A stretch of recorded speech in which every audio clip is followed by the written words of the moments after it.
అందరికీ నమస్కారం।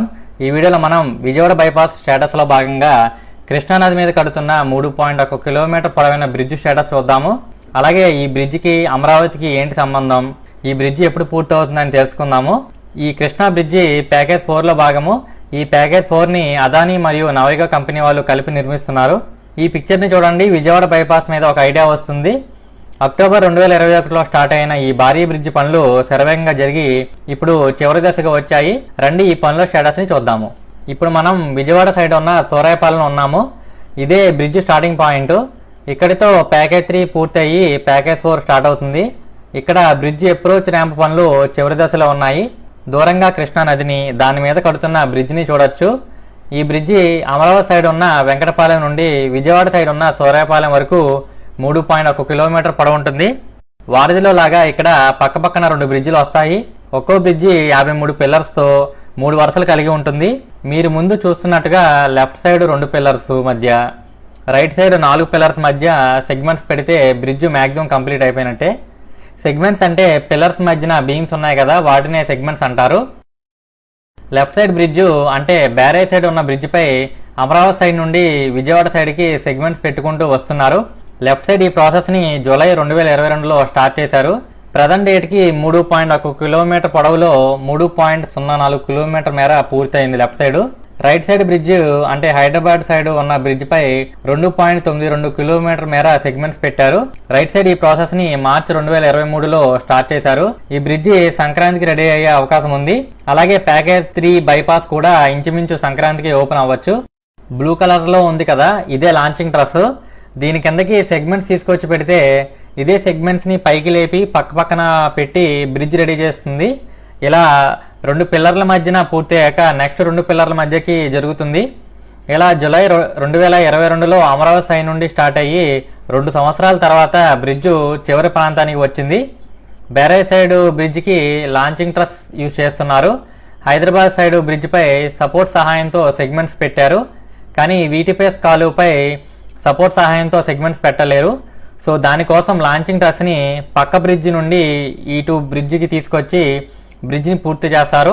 ఆ ప్రాసెస్ చూడటానికి చాలా బాగుంటుంది। దూరంగా హైదరాబాద్ హైవేపై కట్టిన ఫ్లైఓవర్ ని చూడొచ్చు। అక్కడ నుండి ఈ బ్రిడ్జ్ ఎక్కి దిగడానికి వీలుంటుంది।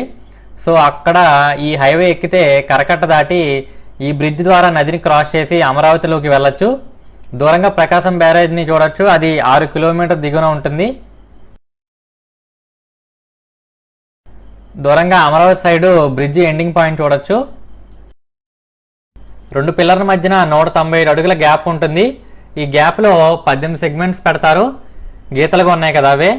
తర్వాత పిల్లర్స్ మధ్యన గ్యాప్ ఫిల్ చేసి తార్ రోడ్ వేసి బ్రిడ్జ్ రెడీ చేస్తారు। దూరంగా ప్రకాశం బ్యారేజ్ ని, దుర్గా ఫ్లైఓవర్ ని చూడొచ్చు, అవి ఇక్కడ నుండి 6 కిలోమీటర్ దిగువన ఉంటాయి। బ్రిడ్జ్ పనులు చేయడం కోసం నదిలో రోడ్డు వేసుకున్నారు।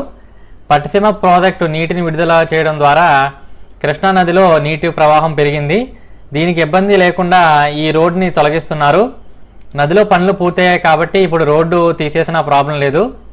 ప్రజెంట్ నది ఒడ్డునే బ్రిడ్జ్ పనులు జరుగుతున్నాయి కాబట్టి కృష్ణా నదిలో వరదలు వచ్చినా బ్రిడ్జ్ పనులకు ఇబ్బంది లేదు। పిల్లర్ల మధ్యన మిగతా సెగ్మెంట్స్ కూడా పెట్టేస్తే బ్రిడ్జ్ పైన ఫినిషింగ్ వర్క్సే మిగిలి ఉంటాయి। ప్రజెంట్ స్టేటస్ బట్టి చూస్తే ఈ బ్రిడ్జ్ సంక్రాంతికి ఓపెన్ అయ్యే అవకాశం ఉంది। ఈ బ్రిడ్జ్ విజయవాడకి బైపాస్ లానే కాకుండా అమరావతిలోకి ఎంటర్ అవ్వడానికి ముఖద్వారంగా అవ్వబోతుంది। ఇప్పుడు మనం అమరావతి సైడ్ ఉన్న వెంకటపాలెంలో ఉన్నాము। దూరంగా కృష్ణా నదిని, బ్రిడ్జిని చూడొచ్చు। హైవే వెంబడి సర్వీస్ రోడ్స్ నిర్మిస్తున్నారు। ఇవి సీడ్ యాక్సెస్ రోడ్ నుండి స్టార్ట్ అవుతాయి। అడ్డంగా ఉంది కదా, అదే సీడ్ యాక్సెస్ రోడ్డు। దాన్ని క్రాస్ చేయడానికి ఫ్లైఓవర్ నిర్మించారు। సీడ్ యాక్సెస్ రోడ్ తర్వాత సర్వీస్ రోడ్స్ ఉండవు, బ్రిడ్జ్ ఉంటుంది కాబట్టి। ఇక్కడ బ్రిడ్జ్ అప్రోచ్ ర్యాంప్ నిర్మాణం చివరి దశలో ఉంది। అమరావతి సైడ్ సెగ్మెంట్స్ పెట్టడం డిసెంబర్ 2023లో పూర్తయింది। యాక్చువల్గా ఇటు సైడ్ నుండే సెగ్మెంట్స్ పెట్టడం స్టార్ట్ చేశారు జూలై 2022లో। అలా అమరావతి సైడ్ నుండి విజయవాడ సైడ్కి సెగ్మెంట్స్ పెట్టుకుంటూ బ్రిడ్జ్ రెడీ చేసుకుంటూ వెళ్ళారు। ప్రజెంట్ విజయవాడ సైడ్ నుండి అమరావతిలోకి రావాలంటే చాలా ట్రాఫిక్లో ప్రకాశం బ్యారేజ్ లేదా వారేజ్ మీదుగా రావాలి। ఈ బ్రిడ్జ్ పూర్తయితే చాలా తక్కువ సమయంలో విజయవాడ సైడ్ నుండి అమరావతిలోకి వెళ్ళొచ్చు। అలానే బ్రిడ్జ్ తర్వాత ఉన్న ప్యాకేజ్ 4 హైవే క్యాపిటల్ సిటీలో నుండే వెళ్తుంది। అమరావతి మాస్టర్ ప్లాన్ లో ఉన్న రింగ్ రోడ్స్ పూర్తయ్యే లోపు ఈ బ్రిడ్జ్ మరియు బైపాస్ వల్ల అమరావతికి కనెక్టివిటీ లభిస్తుంది. నది అవతల బిల్డింగ్స్ ఉన్నది గొల్లపూడి. ఇందాక మనం అటు సైడ్ నుండే బ్రిడ్జ్ చూసాము. హైదరాబాద్ హైవే దగ్గర బైపాస్ ఎక్కితే ఈ బ్రిడ్జ్ దాటి 2 కిలోమీటర్ల తర్వాత టోల్ ప్లాజా ఉంటుంది. ఆ టోల్ ప్లాజా దాటాక బైపాస్ నుండి బయటకు రావడానికి వీలుంటుంది. అంటే గొల్లపూడిలో ఈ బైపాస్ ఎక్కితే 7 కిలోమీటర్లు ప్రయాణించాక బైపాస్ దిగడానికి వీలుంటుంది. సీడ్ యాక్సెస్ రోడ్ దగ్గర బ్రిడ్జ్ నుండి కిందకి దిగడానికి వీలుండదు.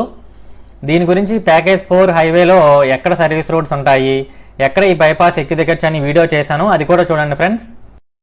ఈ బ్రిడ్జ్ లొకేషను చాలా ప్రశాంతంగా ఉంటుంది. బ్రిడ్జ్ పూర్తయ్యాక ఈ బ్రిడ్జ్ మీద ఐలాండ్స్ మీదుగా ప్రయాణం చాలా బ్యూటిఫుల్గా ఉంటుంది. ప్రకాశం బ్యారేజ్కి ఎగువన ఈ బ్రిడ్జ్ ఉండడం వల్ల ఎప్పుడూ ఇక్కడ నీళ్లు ఉండి చాలా బాగుంటుంది. నది అవతల బ్రిడ్జ్ స్టార్టింగ్ పాయింట్ని హైదరాబాద్ హైవేని చూడొచ్చు. అక్కడ నుండి బ్రిడ్జ్ ఎక్కి దిగడానికి వీలుంటుంది. బ్రిడ్జ్ ఎక్కి ఇలా వస్తే రైట్లో ప్రకాశం బ్యారేజ్ చూడొచ్చు. ఇది టీటీడీ ఆధ్వర్యంలో నిర్మించిన వెంకటేశ్వర స్వామి టెంపుల్. చాలా ప్రశాంతంగా ఉంటుంది టెంపుల్. చాలా మంది భక్తులు ఈ గుడిని విజిట్ చేస్తున్నారు. దూరంగా మంత్రి సత్యనారాయణ రాజు ఆశ్రమం కూడా చూడొచ్చు. బిల్డింగ్స్ ఉన్నది రైట్ లో వెంకటపాలెం విలేజ్. ఇది అమరావతి సీడ్ యాక్సెస్ రోడ్డు. ఇక్కడ నుండి 2 కిలోమీటర్ వెళ్ళాక టోల్ ప్లాజా ఉంటుంది. అది దాటాక హైవే నుండి బయటకు లోపలికి రావడానికి వీలుంటుంది. అలాగే ప్యాకేజ్ 4 హైవే ఎలా వెళ్తుందో మీరు చూడొచ్చు టవర్స్ వెంబడి. ఇక్కడ నుండి 17 కిలోమీటర్లు ప్రయాణించాక బైపాస్ చివరి ప్రాంతమైన చినకాకని వస్తుంది. దూరంగా విటి యూనివర్సిటీ, వెలగపూడి సచివాలయం, హైకోర్టు, ఎమ్మెల్యే, ఎమ్మెల్సీ టవర్స్ చూడొచ్చు. అన్నీ 10 కిలోమీటర్స్ రేడియస్లోనే ఉంటాయి. మీకు కన్చూపు మీద చూస్తున్నదంతా Amaravati capital city. Amaravati status మీద జూన్లో ఒక వీడియో చేశాను ఫ్రెండ్స్, ఆ వీడియో కూడా చూడండి. దూరంగా పవర్ ప్లాంట్ని చూడొచ్చు. అక్కడే పోలవరం కాలువ కృష్ణానదిలో కలుస్తుంది. ఆ ప్లేస్ని పవిత్ర సంగమం అంటారు. ఈ వీడియోకి లైక్ చేయండి, షేర్ చేయండి, మా డాడీ ఛానల్కి సబ్స్క్రైబ్ చేసుకోండి. Thank you.